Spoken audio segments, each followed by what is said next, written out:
TV9 સમાચાર સાથે હું છું માનસી સોની। વાત હોલિકા દહનની કરીએ।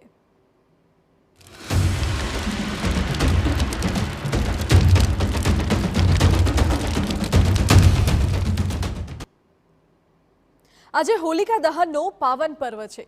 આમ તો હોળીના તહેવારને અધર્મ પર ધર્મના વિજયનું પ્રતીક માનવામાં આવે છે। આ સિવાય પણ હોળીનું જ્યોતિષની દ્રષ્ટિએ ઘણું મહત્વ છે। આ દિવસે લોકો મન મૂકીને દાન પુણ્ય કરે છે। હિન્દુ ધર્મમાં હોળી અને ધૂળેટીના તહેવારનું વિશેષ મહત્વ છે। ધૂળેટીના એક દિવસ પહેલા હોલિકા દહન કરવામાં આવે છે। ફાગણ મહિનાના પૂનમની તિથિ પર હોલિકા દહન કરાય છે। ત્યારે હોલિકા દહન ભદ્રા રહિત પ્રદોષયુક્ત પૂનમ દરમિયાન હોળી પ્રગટાવવામાં આવે છે। પરંતુ આજે ભદ્રાની છાયા છે, ત્યારે રાત્રિના 11:13 થી 12:20 સુધી શુદ્ધ સમય દરમિયાન હોલિકા કરશો તો ઘણો લાભ મળશે।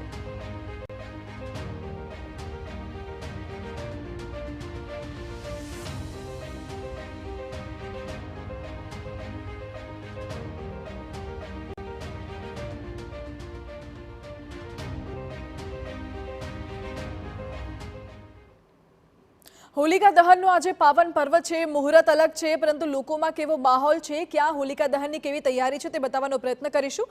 સૌથી પહેલા જોડાઈ ગયા છે સંવાદદાતા ભાવનગરથી અજીત ગઢવી। અજીત, ભાવનગરમાં અત્યારે આપ ક્યાં ઉપસ્થિત છો અને ત્યાં કેવો માહોલ છે હોલિકા દહનને લઈને, તહેવારની કેવી તૈયારી?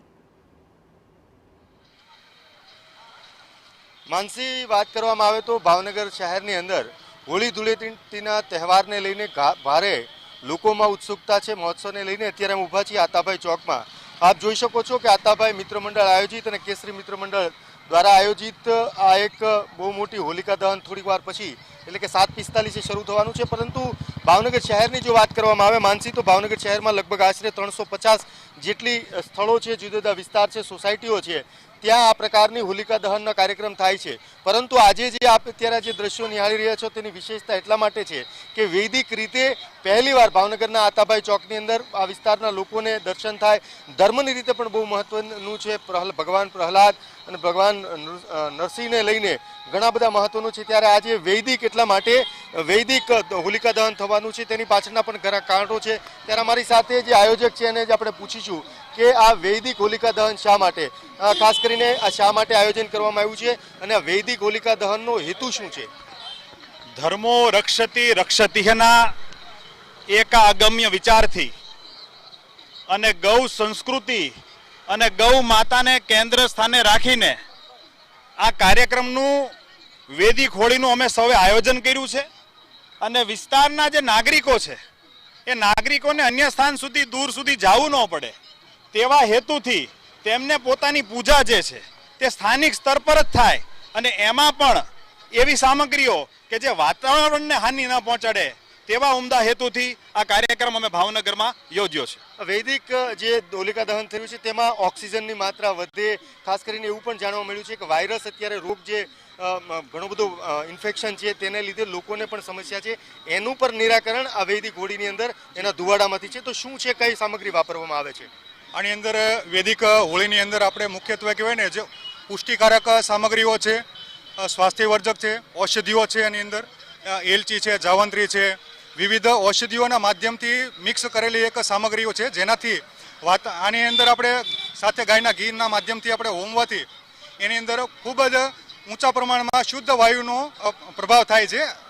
નજીકના જે વિસ્તારની છે વાયુમંડળ એકદમ શુદ્ધ થાય છે, જેનાથી અત્યારે જે ઋતુ સંક્રમણનો જે વાયરસ ફેલાયેલો હોય, ઋતુ સંક્રમણના અનુસંધાને જે વાયરસ છે તેના જીવાણુઓને આનાથી નાશ થાય છે, કારણ કે ઓક્સિજનનું લેવલ વધવાથી ખૂબ જ પુષ્ટિકારક અને શુદ્ધ વાતાવરણ થાય છે।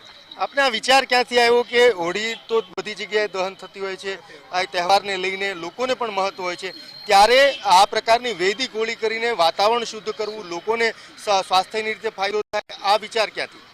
સાહેબ, અમે લગભગ 1975 થી આ કરીએ છીએ, પણ આ વર્ષે બધા ભાઈઓ ભેગા થઈને એવું વિચાર્યું કે નાના આ વખતે શુદ્ધ ઓલું કરીએ અને સારી હોળી કરીએ આપણે, તો બધા ભાઈઓનો સાથ સરકાર મળ્યો છે અને આ વખતે અમે મોટા પ્રમાણમાં આયોજન કરેલ છે। માનસી, ભાવનગર શહેરની અંદર અત્યારે કુલ 350 જેટલા આયોજનો છે, પરંતુ આ જે અત્યારે વૈદિક હોળી દહનનું જે આયોજન થઈ રહ્યું છે તે વિશેષ એટલા માટે કહી શકાય કારણ કે જે રીતે હવન થતો હોય છે, હવનનું બહુ મહત્વ હોય છે અને હવનના જે ધુવાડો હોય છે તેની અંદર અનેક પ્રકારની એવી સામગ્રી હોય છે કે જેનાથી વાતાવરણ શુદ્ધ થતું હોય છે, ઓક્સિજનની માત્રામાં વધારો થતો હોય છે અને ખાસ કરીને અત્યારે ઋતુનો કંટ્રોલ જાણે જો ન હોય તેવી સ્થિતિ છે. ઘડીકમાં સવારે ઠંડી હોય છે, બપોરે ગરમી હોય છે. આ પ્રકારના વાતાવરણના ને લઈને લોકોમાં જે સ્વાસ્થ્યની અસર થઈ મુશ્કેલી થઈ રહી છે તેની પણ આની અંદર ક્યાંક ને ક્યાંક ઉપાય છે, જે પરંપરાની રીતે આયુર્વેદની અંદર અને જે બ્રાહ્મણો જેની શાસ્ત્રોક્ત વિધિની અંદર પણ આ પ્રકારની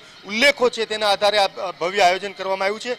ભાવનગર શહેરની જો વાત કરવામાં આવે તો આ વિશેષ આયોજનને લઈને આ લોકોમાં પણ ભારે ઉત્સુકતા છે. લોકો પણ અહીંયા મોટી સંખ્યામાં 7:45 કલાકે જે હોલિકા દહન છે તેની શરૂઆત થવાની છે અને શરૂઆતની સાથે જ લોકો પણ અહીંયા જોડાવાના છે, કારણ કે ખાસ પ્રકારની સુગંધને લઈને આની અંદર પ્રકાર એવી સામગ્રી વાપરવામાં આવી છે કે આ વિસ્તાર જે સમગ્ર વિસ્તાર છે તેમાં એક અલગ પ્રકારની સુગંધ, અલગ પ્રકારનો ધૂપ અને લોકોને અલગ અનુભવ થાય એવો એક પ્રયત્ન કરવામાં આવ્યો છે, જેની સામગ્રી ખાસ વડોદરાથી મંગાવવામાં આવી છે અને ગાયનું શુદ્ધ ઘી મોટી માત્રામાં એ પણ બહારથી અહીંયા લાવવામાં આવ્યું છે. અને થોડી વાર પછી હોળિકા દહનનું આજના દિવસમાં મહત્વ પણ ખૂબ છે અને જે રીતે દ્રશ્યોમાં આપે જોયું કે ભાવનગરમાં વૈદિક હોલિકા દહન કરવામાં આવશે, વાતાવરણ શુદ્ધ બનવાનું છે. આ ઉપરાંત તમને અમદાવાદમાં કેવો માહોલ છે તેની વિશે પણ જાણકારી આપી દઈએ, જ્યાં મુખ્યપ્રધાન ભૂપેન્દ્ર પટેલ આજે ઉપસ્થિત રહેવાના છે હોલિકા દહન કાર્યક્રમમાં. ત્યાં અમારા સંવાદદાતા નરેન્દ્ર રાઠોડ ઉપસ્થિત છે. નરેન્દ્ર, અત્યારે ત્યાં કેવી તૈયારી ચાલી રહી છે, કયા પ્રકારનું આખું આયોજન હશે?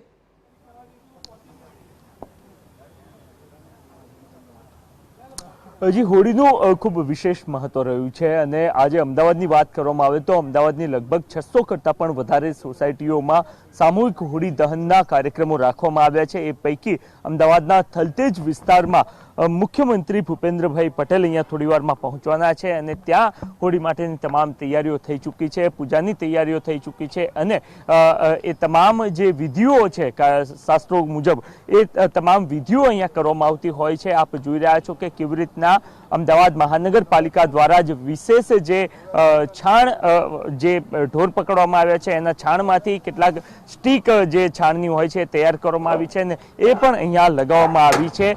લગભગ 6:54 વાગ્યા બાદ 6:54 બાદ હોળી દહનનું મુહૂર્ત છે અને એ મુહૂર્ત આવે એની ઘડીઓ અત્યારે હાલ જોવાઈ રહી છે અને છેલ્લી ઘડીની તૈયારીઓ પણ અત્યારે હાલ થતી આપને જોવા મળી રહી છે. સૌથી મહત્વની વાત એ છે અથવા તો જે જ્યોતિષીઓ જણાવે છે એ મુજબ હોળી પ્રગટાવી તેના પૂજન માટે અબીલ, ગુલાબ, કંકુ, અક્ષત, સોપારી, નાળાછડી મૂકીને દીપ પ્રગટાવવો જોઈએ અને એ તમામ જે કામગીરી છે અત્યારે હાલ વિશેષ ચાહે પંડિતો અથવા તો જે વિસ્તારના વૃદ્ધો છે એમના દ્વારા અથવા તો નિષ્ણાતો દ્વારા અત્યારે હાલ થતું આપને જોવા મળી રહી છે. આ સિવાય એક માન્યતા એ પણ છે હોળી પ્રદક્ષિણાની કે એકી સંખ્યામાં 5, 9, 11, 27 કે 108 વાર હોળીની પ્રદક્ષિણા કરવી જોઈએ અને એ કરવાથી વિષ્ણુ ભગવાનની કૃપા બનતી હોય છે. તમામ લોકો અત્યારે હાલ અહીંયા ઉપસ્થિત છે અને હવે થોડી જ વારમાં મુખ્યમંત્રી ભૂપેન્દ્રભાઈ પટેલ અહીંયા પહોંચશે અને એ પહોંચશે ત્યારબાદ અહીંયા જે સ્થાનિકો, કારણ કે ઘાટલોડિયા વિધાનસભા ક્ષેત્ર છે એમાં જ આ વિસ્તાર થલતેજનો આ વિસ્તાર છે એ આવે છે અને એના જ કારણે, કારણ કે ભૂપેન્દ્રભાઈ પટેલની વાત કરવામાં આવે તો એમનો વિશેષ ધરોબો જે સ્થાનિકો એમના મતદાતાઓ છે એમની સાથેનો રહ્યો છે અને એના જ કારણે અલગ અલગ સોસાયટીઓમાં તેઓ વારંવાર પહોંચતા હોય છે. ત્યારે આ પ્રકારનું નાનું જે સોસાયટીઓનું આયોજન છે એમાં પણ તેઓ આજે અહીંયા થોડી જ વારમાં આવવાના છે ને એ પહેલાં અત્યારે હાલ હોળી પ્રગટાવવાની તમામ કામગીરી થતી પણ આપને જોવા મળી રહી છે. થોડી જ વારમાં મુખ્યમંત્રી આવશે અને ત્યારબાદ તેઓ હોળિકા દહનમાં પણ ભાગ લેનાર છે. જી નરેન્દ્ર, બિલકુલ. એટલે થોડી જ વારમાં મુખ્યપ્રધાન ભૂપેન્દ્ર પટેલ પણ અમદાવાદના થલતેજ વિસ્તારમાં પહોંચવાના છે, જ્યાં હોળિકા દહનનો કાર્યક્રમ થશે. હોલિકા દહનનું શુભ મુહૂર્ત તો રાતના સમયનું છે.